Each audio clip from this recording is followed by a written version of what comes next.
In the last class, we discussed about the necessity of light for photosynthesis and the necessity of carbon dioxide for photosynthesis. Yes, John Ingenhousz proposed that the light is necessary for photosynthesis, and along with that, he proposed another statement, that is, the photosynthesis can be carried out by only green parts of the plant. If this is true, we have some doubts. Yes, if we have some questions. Yes, with this statement, with this proposal, there arise some of the questions. Yes, what are those questions? Here, the newly formed leaves. The newly formed leaves in the plant, they are in dark red color. Don't they perform photosynthesis? Yes. Next, another question. Yes, so some of the ornamental plants contain some of the leaves with reddish color and other colors, and don't they perform photosynthesis? Yes. And next, if the green color is responsible for photosynthesis, then why some of the green colored animals and birds don't perform photosynthesis? Yes, these are all the questions we have. But the green colored, all the green colored animals and birds, they do not perform photosynthesis. And in the plants which contain the red colored leaves also perform photosynthesis. Yes, that means, so there is a special thing present inside the plants, yes, which is responsible for photosynthesis. Yes, that is responsible for green color as well as that is responsible for photosynthesis. Yes, so that was not known at the time of Ingenhousz. Right. So next, after 4 decades after the proposition of Ingenhousz statement, yes, there arrived 2 scientists. Those are Pelletier and Caventou.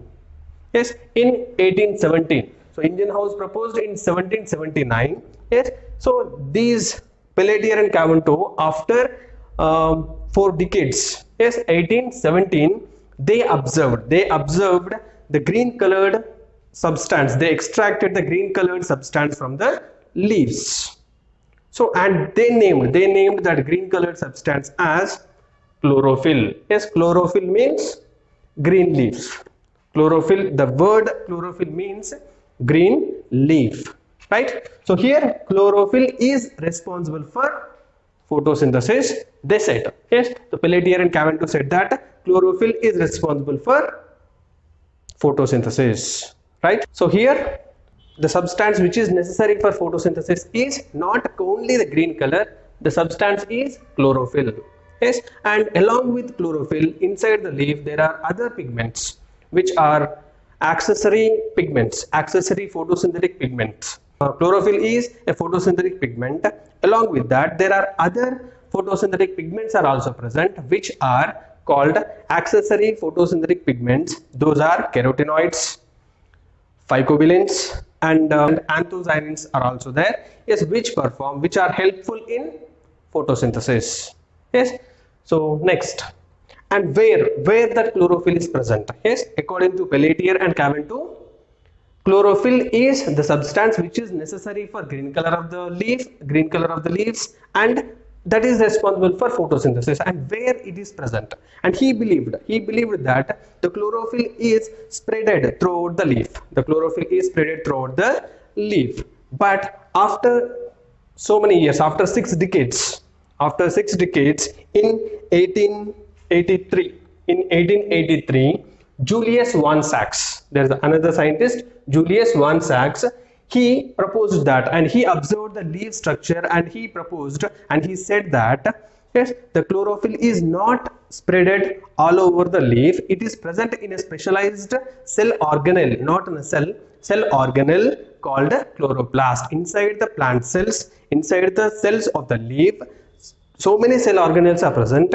Among all the cell organelles, yes, one specialized cell organelle, which is nothing but chloroplast. So that contains chlorophyll, he said. Yes.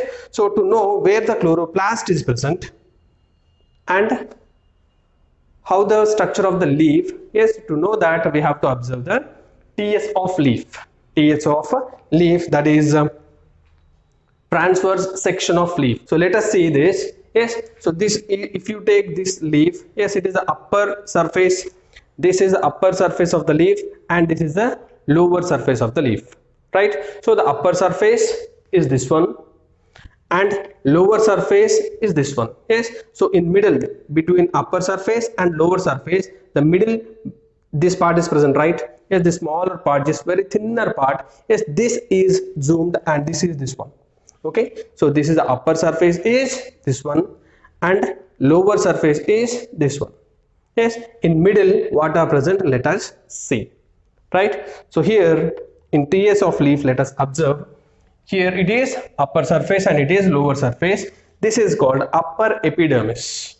Epidermis, dermis means just like covering. Yes, epi means outer surface, outer side. Yes, so here this is upper epidermis and this is lower epidermis, and this upper epidermis is covered by a tough layer called cuticle. A tough layer called cuticle, and the lower epidermis also covered by a tough layer called cuticle. Yes, as we already known that in leaf stomata are present, and where the stomata are present, at the lower surface of the leaf stomata are present. Yes, so here this is the lower epidermis, and here in this lower epidermis stomata are present.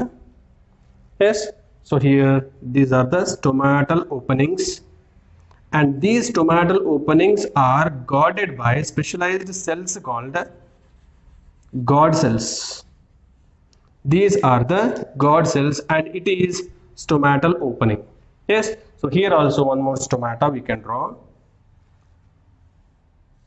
Yes, here also it is a stomatal opening and these are the guard cells. Stomatal opening and closing is controlled by guard cells which are present in the lower epidermis of the leaf.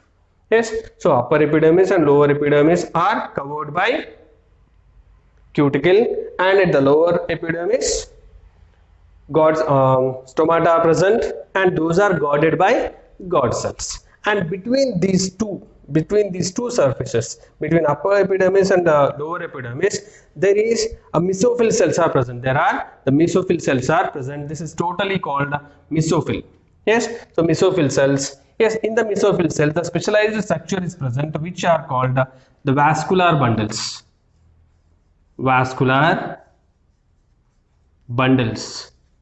And we know what are vascular bundles. So vascular bundles are nothing but xylem and phloem. So here if you observe, yes, this part at the lower, from the lower surface we can observe these veins and the main midrib. Yes, we can observe the midrib. Yes, so this midrib is like this. So here this is the vascular bundle, this part, this smaller part. Yes, this midrib part we are drawing here. This is the one, right? So these are the vascular bundles. So inside the vascular bundles what are present? Xylem and phloem are present. At the upper surface of this vascular bundle, this is xylem, this is xylem, and at the lower surface,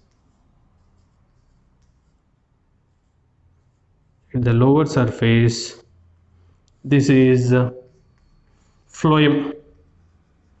And we know that xylem is responsible for the transport of water and minerals to every part of the body, every part of the plant body, and phloem is responsible for the transport of food materials from leaves to every part of the plant body, right? As we know that.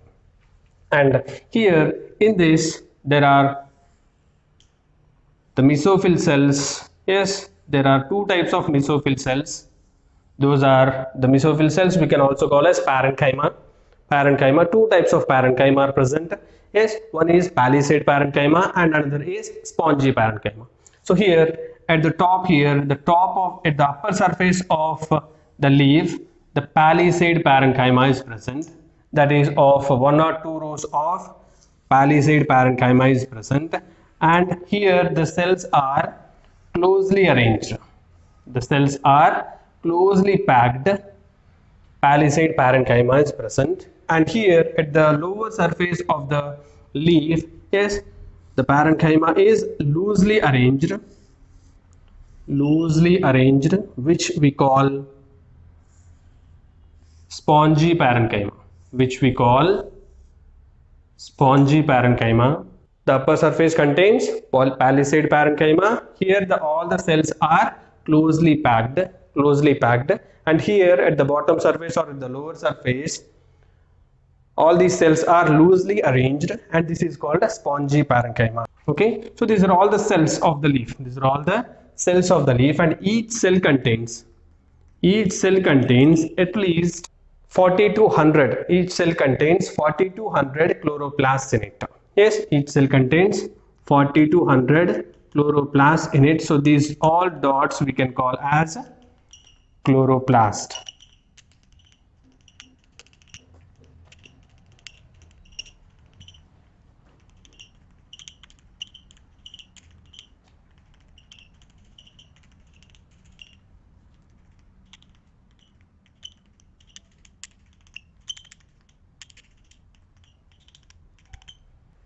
So the upper surface contains palisade parenchyma. Yes, and here at the lower surface, the parenchymal cells are loosely arranged, and that is called spongy parenchyma.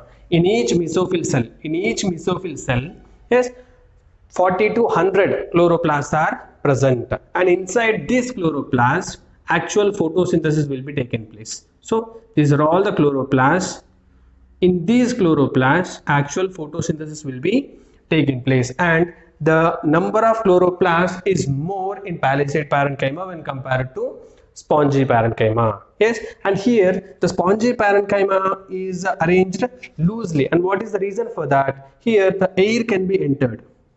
The air can be entered through stomata, right? Yes, carbon dioxide can be entered through stomata into the leaf, and which is necessary for photosynthesis.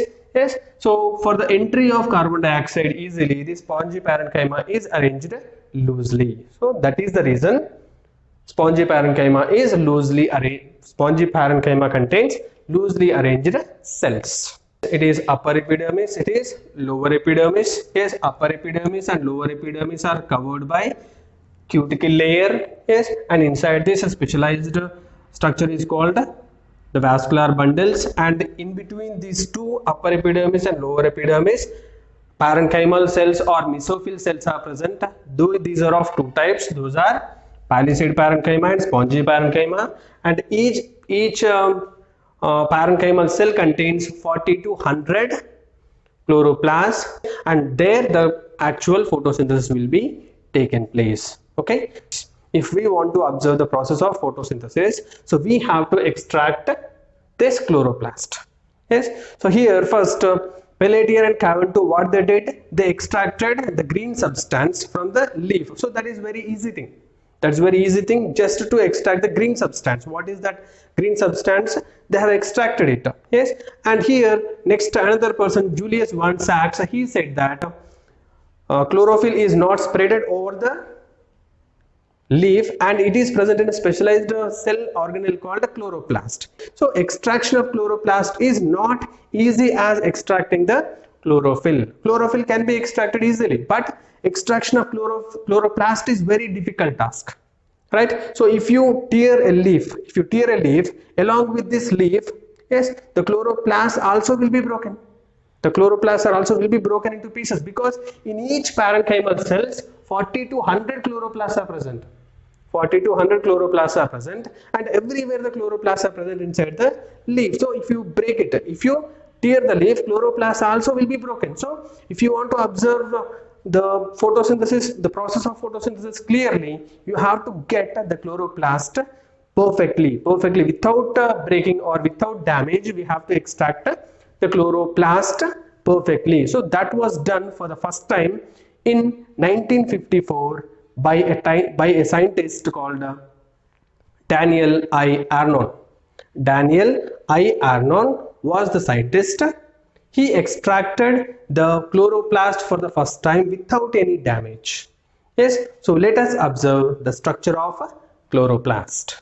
This chloroplast can be seen not only in plants and in all the photosynthetic organisms like chlorella, chlamydomonas, yes, spirogyra. So like this, in all these organisms, the chloroplasts can be seen.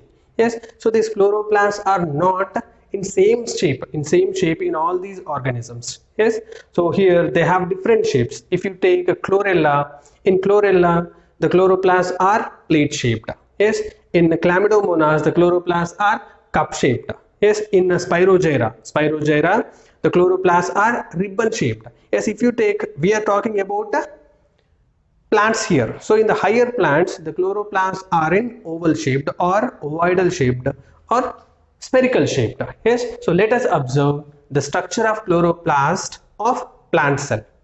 Right, so here we have already seen that in these mesophyll cells, in each cell the chloroplasts are present. So this one chloroplast, so this one we are taking here. Yes, so this one chloroplast we are taking, and what is the structure of chloroplast that we are going to observe here. Yes, so chloroplast is in ovoidal or circular shape, and its size is 4 to 5 micrometers. So its size is 4 to 5 micrometers. Yes, so it is a membranous structure. Yes, chloroplast is a membranous structure. It contains three membranes. Yes, this is the outer membrane. Yes, outer membrane. This outer membrane is completely permeable membrane, so it allows all the materials to flow inside. Yes, so it is outer membrane, is permeable membrane, and the next second membrane is selectively permeable membrane. Second membrane is selectively permeable membrane.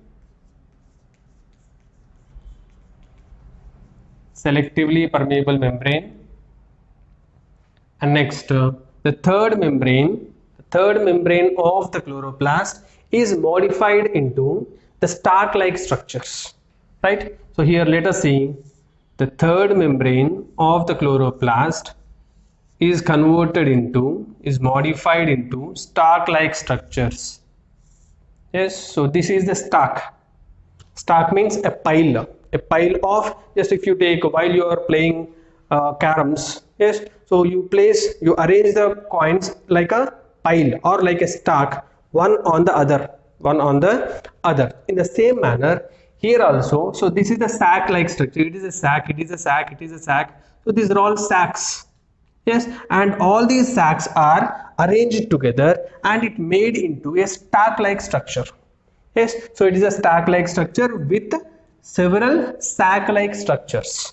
Right, so here there are several stalk like structures present in the chloroplast. Yes, and these stalk like structures are connected with another one. Yes, so here these stalk like structures are called as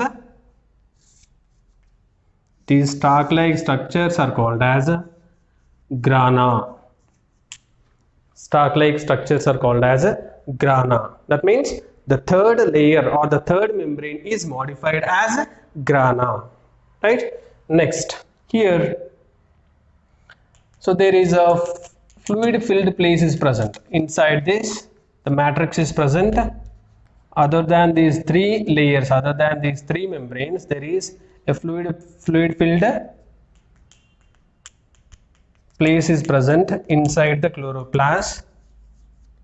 That is called stroma. And here actual enzymatic reactions take place, and here only the starch will be produced. And it contains, stroma contains DNA also. Yes, the chloroplast is a semi-autonomous cell organelle. So it contains even DNA and ribosomes also. Yes, so that is why all the enzymatic reactions will be taken place in this stroma. What are the parts of chloroplast now? So it contains three layers. The outer layer is permeable membrane. Yes, and the second layer is selectively permeable membrane, and the third membrane is converted into stalk-like structures which are called as grana. Yes, and let us extract this one stalk. Yes, if you take this, yes, it is made up of so many sac-like structures. Yes, this is one granum. Yes, singular, it is one granum, right? So this is one granum. So like this, several granum are present. Then plural is grana, singular is granum. Yes. So each granum is made up of 20 to 60 thylakoids. 20 to 60 thylakoids. Yes, each granum contains 20 to 60 thylakoids. So what are thylakoids here? So this is one thylakoid, and it is another thylakoid. Yes, just as I said just now in caroms, yes, one coin is one thylakoid, another coin is another thylakoid. Just like that, on one coin, another coin, just we are placing a coin on the other. In the same manner, each coin represents a thylakoid here, one thylakoid here. So all these thylakoids are collectively forming granum. Yes, mostly 20 to 60 thylakoids are arranged together and they form one granum. And all these granums are arranged like this. So they form grana. They form grana, right? So in this thylakoid, so what are present inside in this thylakoid? If you extract one thylakoid here, if you extract one thylakoid, yes, it contains one thylakoid lumen. Yes, so in this there are some granule-like structures are present. In this thylakoid, some granule-like structures are present. Yes, these granule-like structures are called as quantasomes. These granule-like structures are called as quantasomes. Yes, and what are present in these quantasomes? Yes, so in these quantasomes, the actual chlorophyll molecules are present. Yes, in these quantasomes, the actual chlorophyll molecules are present. Chlorophyll molecules and carotenoid molecules are present. So here in chlorophyll, the chlorophyll in plant cells is of two types, that is chlorophyll A and chlorophyll B. Chlorophyll A is blue-green in color and chlorophyll B is yellow-green in color. Yes, so here in these quantasomes, chlorophyll A and chlorophyll B are present. Along with these chlorophyll molecules, carotenoid molecules are also present in these quantasomes. That means here almost 250 to 400 molecules of 250 to 400 molecules of pigments.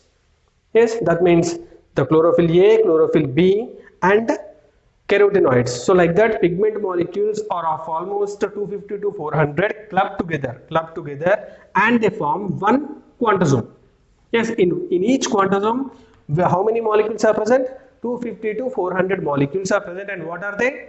Chlorophyll A, chlorophyll B and carotenoids. Yes, and these quantasomes are also called as photosynthetic unit, and those are also called as light harvesting complex. Yes, so each quantasome is also called as a photosynthetic unit and light harvesting complex. That means where the chlorophyll is present now, inside the chloroplast granum is present, and inside the granum thylakoids are present, and in the lumen of the thylakoid, quantasomes are present, and those quantasomes contain chlorophyll molecules. Yes, these chlorophyll molecules are responsible for harvesting the light. Harvesting the light means trapping the light energy. Yes, so in this manner the light energy will be trapped. So the light energy will be trapped in granum. Yes, the light energy will be trapped in granum. And why the light energy will be trapped here? So in this only the chlorophyll molecules are present, the light harvesting complex is present. Yes, that means the quantasomes are present. So that is why they trap the sunlight and they give, that means they transfer the light energy. Right? So here the light energy will be trapped, and these chlorophylls will be activated, and then that light energy will be transferred to stroma, and that light energy will be transferred to stroma, and here other enzymatic reactions will be taken place. So here if you observe the chlorophyll molecule, and it has the close resemblance with the hemoglobin of our body, of our blood. What is the main function of hemoglobin? It transports oxygen from oxygen to every part of the body, right? So hemoglobin is the oxygen carrier which gives us energy. Yes, in the same manner, if you take plants, in plants chlorophyll is present. Chlorophyll also traps the sunlight, which is nothing but energy, and it traps the sunlight and it gives to the stroma, right? So here the main difference between the chlorophyll and hemoglobin is hemoglobin contains iron as a principal element, and this chlorophyll contains magnesium as a principal element. So this is about the structure of a chloroplast. During photosynthesis, so there are several events carried out in chloroplast. So those events are: first event, light conversion of light energy to chemical energy; next, splitting of water molecule; and next, reduction of carbon dioxide to carbohydrates. Yes, these are the three events. These are the three main events take place in photosynthesis. Those are conversion of light energy. So the light energy will be trapped by the photosynthetic unit or light harvesting complex, nothing but quantosome. Yes, so those absorb the light energy and they convert the light energy into chemical energy. And next, with that energy, what happens here? Water molecule will be splitted into their constituent ions. That means splitting of water molecule will be taken place. And next, reduction of carbon dioxide to carbohydrates. So that means carbon dioxide will be reduced to carbohydrates. Yes, these are the three main events that are taking place in chloroplast. So here all these events must be initiated by some energy, right? So every event should, or every reaction must include some energy. So that energy will be given by light, right? So for this, for some of the events, the light is necessary. The reactions of the chloroplast which require light energy, those are called as light reactions. Those are called as light reactions or light dependent reactions. Yes, so which part of the chloroplast which part of the chloroplast absorb light energy? Grana. Yes, grana contains thylakoids, and inside the thylakoids the chlorophyll molecules are present. Chlorophyll molecules and all the pigment molecules are present, and they act as a light harvesting complex. Yes, so they get the light energy. That means all the light dependent reactions will be carried out in grana of the chloroplast. So clear? Right. Next, and some of the reactions do not require light energy. That means those type of reactions, the reactions which do not require light energy, are called as light independent reactions or dark reactions. Yes, so those dark reactions will be taken place, or light independent reactions taken place in stroma of the chloroplast. So let us see, in light, the light reactions take place in grana. So in the grana of chloroplast, light reactions take place, and dark reactions take place in stroma of chloroplast, right? So let us see the mechanism of photosynthesis. There are two reactions in photosynthesis. Yes, one is light reaction, another is dark reaction. So let us see first light reaction. Yes, so light reaction or light dependent reaction. So why it is called light dependent reaction? So the series of reactions will be carried out in this, but so these reactions are started, or they are initiated by the light energy. They are initiated by the light energy. That is why this is called as a light dependent reaction. Yes, so here in this there are three steps. Yes, in light reaction we can write the light reaction in three steps. The first, step 1, activation of chlorophyll. Step 1 is activation of chlorophyll. Okay, what is activation of chlorophyll? So already we have discussed that. Yes, so it is a thylakoid. So in this thylakoid, in the lumen of the thylakoid, the light harvesting complex is present. The light harvesting complex is present, or quantosomes are present, and inside this several, that means 250 to 400 pigment molecules are grouped together and they form into light harvesting complex, and which we are calling as quantosome or light harvesting complex or photosynthetic unit. Yes, so here the light energy, when the sunlight falls on the leaves, what will be happen? These light harvesting complexes, they absorb the sunlight. They absorb the sunlight and they by the absorption of that sunlight, what will be happen here? The chlorophyll is present, and that chlorophyll will be activated. Chlorophyll will be activated by absorbing the sunlight. So that is the first step, activation of chlorophyll. Yes, next, and the second step, step 2, in this what happens? It is splitting of water molecule. Splitting of water molecule.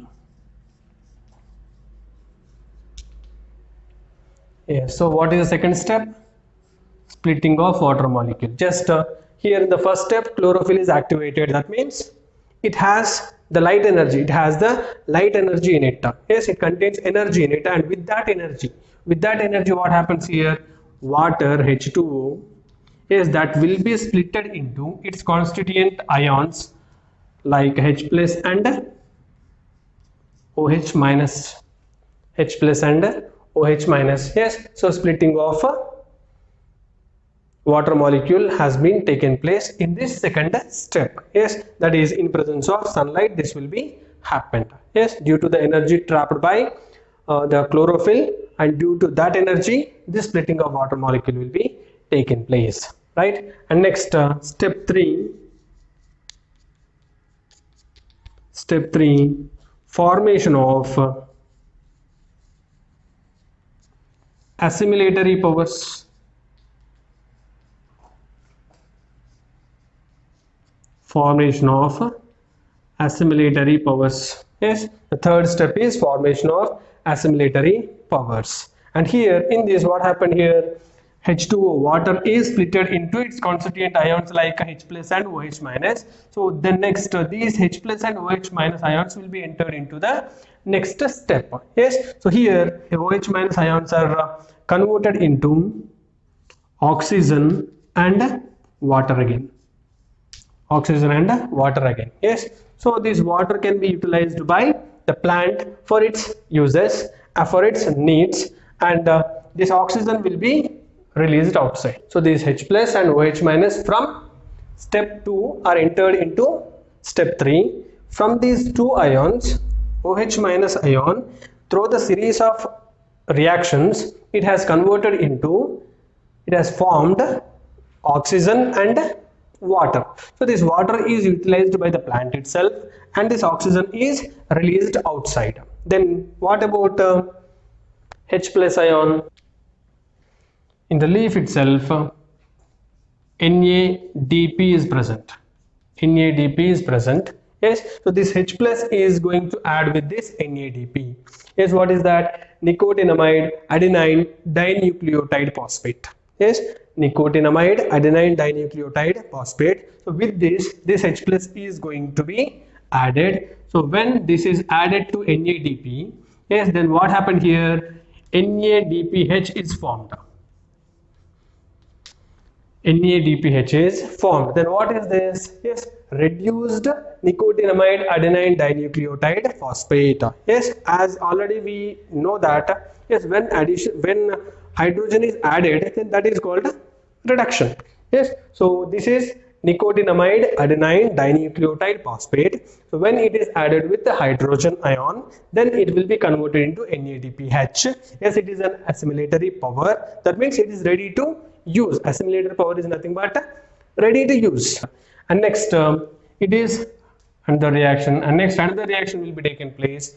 That is ADP, adenosine diphosphate. Adenosine diphosphate is added with one inorganic phosphate. PI or IP also we can write. Yes, so one phosphate, inorganic phosphate. By the addition of inorganic phosphate to ADP, then it will be converted into ATP.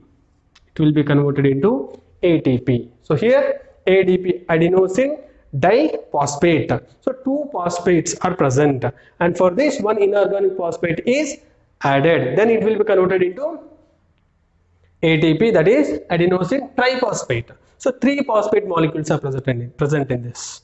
Right. So here NADPH and ATP are the assimilatory powers. So these assimilatory powers are formed at the end of the light reaction. So let us see one more time. So the light dependent reaction, yes, in this light dependent reaction, the reaction is initiated by the light energy. So that is why it is called a light dependent reaction or light reaction. So this reaction is going to take place in grana of thylakoid. Yes sir, the grana of chloroplast. This reaction is going to happen in grana of chloroplast. Yes, here it has three steps.